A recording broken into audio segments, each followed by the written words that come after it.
Bu videoda birinci sınıf fizik öğrencilerinin çoğunu bayağı zorlayacak bir problemin hakkından geleceğiz. Aslında doğrusunu isterseniz çoğu okulda fizik öğrencileri böyle sorularla ilk senelerinde karşılaşmaz, tahminen.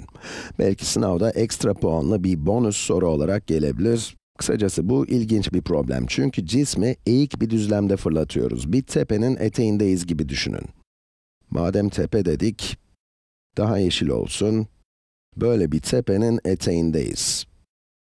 Diyelim ki tepenin eğimini de biliyoruz.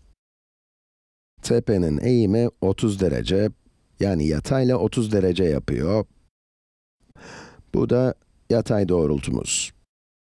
Tepenin eğimi bu. Ve 10 metre bölü saniye hızla bir cisim atıyoruz, fırlatıyoruz. Atışın tepeyle yaptığı açı da 15 derece. Hız vektörü tepeyle 15 derece açı yapıyor. Bunun geleneksel atış problemlerinden daha zor olmasının sebebi, zaten biraz düşününce anlaşılıyor. Cisim buradan fırlatılıyor ve tepenin üstündeki bir noktaya düşüyor. Bunu basit yollarla çözemeyiz. Mesela düşey hızını bulup havada kalış süresinden yola çıkamayız çünkü düzlemdeki bu noktanın hangi yüksekliğe denk geleceğini bilmiyoruz. Mesela düşey hızını bulup havada kalış süresinden yola çıkamayız çünkü düzlemdeki bu noktanın hangi yüksekliğe denk geleceğini bilmiyoruz. Ama eğer cismin düştüğü nokta ile atıldığı nokta arasındaki yatay uzaklığı bulursak iş değişir. Çünkü düşme noktasının yataydaki uzaklığı arttıkça, düşeydeki yer değiştirmesi de artacak. Yani hem düşey hem de yatay yer değiştirmeleri birlikte düşünmek durumundayız. İlerledikçe bunu nasıl yapabileceğimizi göreceksiniz. Bu tür soruları çözerken hep yaptığımız gibi ilk iş olarak hız vektörümüzü yatay ve düşey bileşenlerine ayıracağız. Hızımızın düşey bileşeni eşittir toplam hızın büyüklüğü, yani 10 metre bölü saniye, çarpı, buraya dikkat, 15 derecenin değil, yatayla yapılan açının sinüsü. Yani çarpı sinüs 45. Önceki videolarda bol bol ayrıntıya girmiştim, şimdi zamandan tasarruf etmek için hızlı geçeceğim ama sonuçta karşı bölü hipotenüsten geliyor. Düşey bileşeni de çizecek olursak, şöyle bir şey olur. Açı burası. 45 derecenin sinüsü, karşısındaki kenarın hipotenüse bölümüne eşit.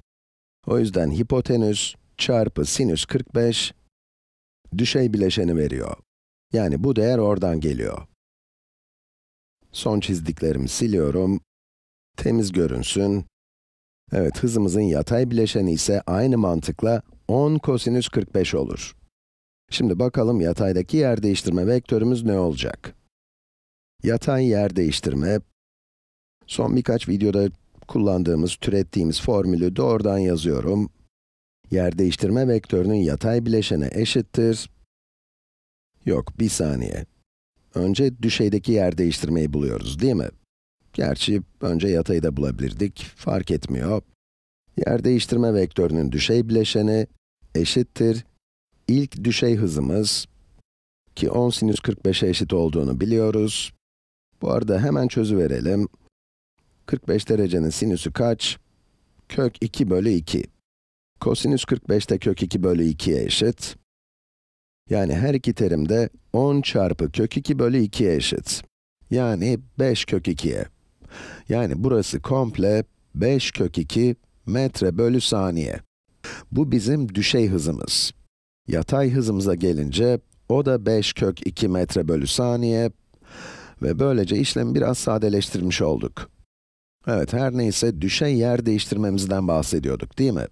Düşeydeki yer değiştirmemiz eşittir ilk düşey hızımız, yani 5 kök 2 çarpı zamandaki değişim artı ivme. İvmenin eksi 9,8 metre bölü saniye kare olduğunu biliyoruz. Doğrudan yazalım. Eksi 9,8. Birimleri yer tutmasınlar diye yazmıyorum. Çarpı zamandaki değişimin karesi bölü 2. Bu formülün nasıl türetildiğini, nereden geldiğini birkaç videoda anlattım. Özellikle de iki boyutlu atış hareketine dair olan son iki videoda. Yani burası y ekseni doğrultusundaki yer değiştirme vektörümüzü veriyor. Biraz daha sadeleştirebiliriz. Düşey doğrultudaki yer değiştirme eşittir 5 kök 2 çarpı delta t. üsttekiyle aynı renk olsun. Delta t yani zamandaki değişim, eksi 4,9 çarpı zamandaki değişimin karesi. Yani buradaki bu ifade bize düşey yer değiştirmeyi zamanın bir fonksiyonu olarak veriyor. Aynı şekilde yatay değiştirmemizi de zamanın bir fonksiyonu olarak hesaplayalım. Yer değiştirme vektörünün yatay bileşeni eşittir hızımızın yatay bileşeni yani 5 kök 2 çarpı zamandaki değişim. Şimdi ne yapacağız? Yatay ve düşey yer değiştirmeleri arasında bir bağıntı kurmamız lazım. Bu bağıntı bize buradaki eğimi verecek. Cismimiz buraya düşüyor. Yatay ve düşey yer değiştirme vektörlerimize bakalım. Aralarında ne gibi bir bağıntı olmalı? Cisim buraya düştüğüne göre yer değiştirme vektörünün düşey bileşeni bu. Yani hareketin sonunda cisim bu kadar yükselmiş. Yer değiştirme vektörünün yatay bileşeni ise bu olur. Yani bu uzunluk. Yataydaki yer değiştirmemiz bu. O halde yer değiştirme vektörümüzün yatay ve düşey bileşenleri arasında nasıl bir bağıntı var? Bu açının 30 derece olduğunu bildiğimize göre temel trigonometri bilgilerimizden faydalanabiliriz. Bir dik üçgenimiz var. Açının karşısındaki kenarı biliyoruz. Komşu kenarı da biliyoruz. Peki karşı ve komşu kenarlarla ilgili trigonometrik fonksiyon neydi? Tanjant fonksiyonu. 30 derecenin tanjantı eşittir yer değiştirme vektörünün düşey bileşeninin büyüklüğü bölü yer değiştirme vektörünün yatay bileşeninin büyüklüğü. Ve 30 derecenin tanjantı aynı zamanda sinüs 30 bölü kosinüs 30'a eşit. Biraz daha ortalayayım. Sinüs 30 1 bölü 2'dir. Kosinüs 30 da kök 3 bölü 2. Bu da neye eşit? 1 bölü 2 çarpı 2 bölü kök 3. İkiler gidince 1 bölü kök 3 eder. Yani düşey bileşenin yatay bileşene bölümü, ikisini de düşey yapmışım, bu yatay bileşen olacak. Yani düşey bileşen bölü yatay bileşen 1 bölü kök 3'e eşitmiş. Bunu yapmamızdaki amaç yatay ve düşey bileşenlerimiz arasında bir bağıntı kurmak. Ya da düşey ve yatay bileşenlerimiz arasında. Şimdi bu orantıyı kullanıp bu ikisinden birini bulabiliriz. Nasıl yapacağız göstereyim. Şimdi burayı olması gerektiği gibi yazalım. Paydaları eşitliyoruz. Bir saniye öyle yapmayalım. İçler dışlar çarpımı yapalım. Kesirlerden birini kök 3 ile, diğerini yatay bileşenin büyüklüğüyle çarpalım diyecektim ama aynı yola çıkıyor. Ne etti? Kök 3 çarpı düşey bileşenin, şimdi her ikisinin de pozitif olduğunu biliyoruz, o yüzden yok, biz böyle devam edelim. Kök 3 çarpı düşey bileşenin büyüklüğü eşittir yatay bileşenin büyüklüğü. Aynen böyle. Ve böylece bu iki vektörün uzunlukları arasında bir bağıntı kurmuş olduk. Şimdi bu bağıntıyı kullanıp az önce bulduğumuz eşitlikleri birbirleri yerine kullanabiliriz. Bu ikinci eşitlikten hareket edelim. İkinci eşitlik diyor ki, yer değiştirme vektörümüzün yatay bileşeni, zamandaki değişimin 5 kök 2 katıdır. Bunu aynı zamanda nasıl yorumlayabiliriz? Her iki tarafı 5 kök 2'ye bölersek zamandaki değişim, yatay bileşen bölü 5 kök 2'ye eşit olur. Ama biz aynı zamanda şunu da biliyoruz ki, yer değiştirmemizin yatay bileşeni, düşey bileşenin kök 3 katına eşit. Burada büyüklük ifadesini olması gerektiği gibi yazmıştım. Şimdi madem yalnızca yatay ve düşey bileşenlerle uğraşıyoruz, bu şekilde de yazabiliriz. Çünkü bileşen nasılsa ya pozitif ya da negatif bir değer alacak. Bu da vektörün hem büyüklüğünü hem de yönünü belirtecek. Ki buradaki şekle bakınca görüyoruz ki, her iki bileşen de pozitif olacak. Düşey yönde yukarı doğru yer değiştirme var. Varsayımımıza göre pozitif. Sağa doğru bir yer değiştirme var, pozitif. Tabii yine varsayımımıza göre. Evet, buradaki terimi şöyle yeniden yazabilirim. Kök 3 çarpı yer değiştirme vektörünün düşey bileşeni bölü 5 kök 2. Peki, bunu niye yapıyoruz? Çünkü bu ifade aynı anda hem düşey bileşenin yatay bileşene oranını, hem de yatay bileşenin zamana göre nasıl değiştiği bilgisini içeriyor. Demek ki zaman buna eşitmiş. Artık zaman ifademiz düşey bileşenin bir fonksiyonu haline geldi, yatay bileşenin değil. Şimdi bu ifadeyi yer değiştirme vektörünün düşey bileşeni ile denklemde yerine koyabiliriz. Çünkü yer değiştirme vektörünün düşey bileşeni zamana bağlı bir fonksiyon. Oradan da düşey bileşeni buluruz. O zaman en üstteki bu denklemde delta t'lerin yerine bu ifadeyi yazıyoruz. Bunu yaptığımızda, büyük büyük yazayım. Bunu yaptığımızda düşey bileşenimizi bulacağız. Yer değiştirme vektörünün düşey bileşeni eşittir 5 kök 2 çarpı delta t. 5 kök 2, delta t yerine bunu yazacağız. Yani kök 3 çarpı düşey bileşenimizin büyüklüğü bölü 5 kök 2. Bu kısmı yazdık. Alttaki denklemden devam edelim, hazır sadeleştirmişiz. Eksi 4,9 çarpı delta t'nin karesi. Delta t'nin karesi demek, bu ifadenin karesi demek. Bunu da yazıyorum, atlaya atlaya gitmiş olmayalım. Aç parantez, kök 3 çarpı düşey bileşenin büyüklüğü bölü 5 kök 2, parantez kapa, üzeri 2. Artık sonucu ne çıkacaksa. Evet, bu ikinci dereceden tek bilinmeyenli bir denklem, yani artık çözebiliriz.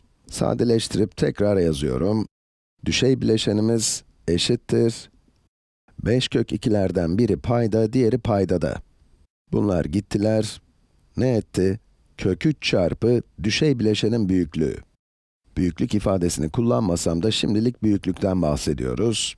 Eksi 4,9 çarpı bu terimin karesi. Kök 3'ün karesi 3 çarpı düşey bileşenin karesi. Bölü 5'in karesi, yani 25 çarpı 2, yani kök 2'nin karesi. 25 çarpı 2, 50. Şimdi biraz daha sadeleştirmek istersek, her iki taraftan da bunu çıkarabiliriz. O zaman 0 eşittir kök 3 eksi 1 çarpı düşey bileşenimiz. Her iki taraftan da bunu çıkardık. Kök 3 çarpı düşey bileşen, eksi 1 çarpı düşey bileşen etti. Şimdi gelelim bu kısma. Eksi 4,9 çarpı 3 bölü 50 çarpı düşey bileşenimizin karesi. Neyse ki bu ifadeyi, bu SY'lerden birinin parantezine alabiliyoruz. Atlamadan uzun uzun çözelim. Şimdi bu ifade şuna eşit. Kök 3 eksi 1 eksi 4,9. Farklı renkle yazayım.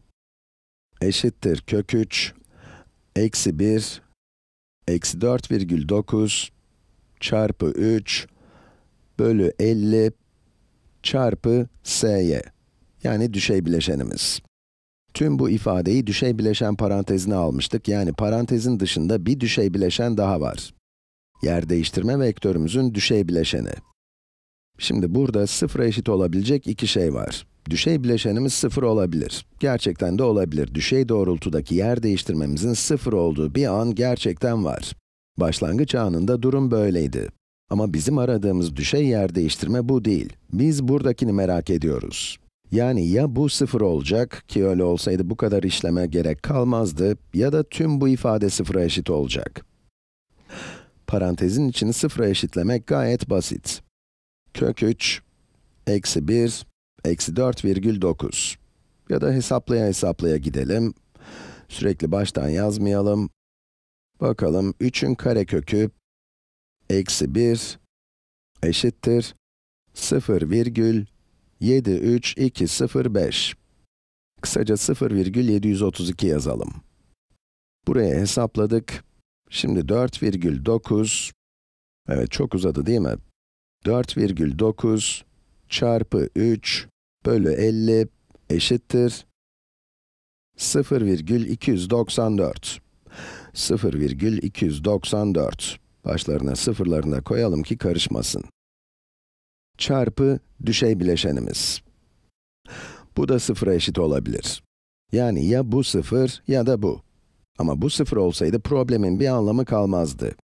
Biz parantezin içiyle ilgileniyoruz. SY'yi çekmek için bunu karşı tarafa atabiliriz. 0,732 eşittir eksi 0,294 çarpı düşey bileşenimiz. Evet, sonuna yaklaştık. Her iki tarafı da buna bölüyoruz. Eksi 0,294 olur mu? Olmaz, pozitif olacak. Tabii bu kadar uzarsa dikkatsizlikler olabiliyor. Evet, her iki tarafı da 0,294'e bölüyoruz ve yer değiştirme vektörümüzün düşey bileşeninin büyüklüğüne ulaşıyoruz. Evet, heyecan dorukta. 0,732, tamamı yukarıdaki gibi ben yuvarladım, bölü 0,294, yaklaşık olarak bize şu düşey bileşeni veriyor. Yaklaşık olarak 2,5 metre. 2,49 metre diyelim. Demek ki burası 2 metre 49 santimmiş. Şahane değil mi? Burası 2,49 metre. Artık buradan yatay bileşenin büyüklüğünü bulmak çok kolay çünkü biz biliyoruz ki yatay bileşen düşey bileşenin kök 3 katına eşit. Düşey bileşen burada. Bunu kök 3 ile çarparsak, sonuç 4,31 metre. Yani yatay bileşenimiz eşittir 4,31 metre. Burası 4 metre 31 santime eşit.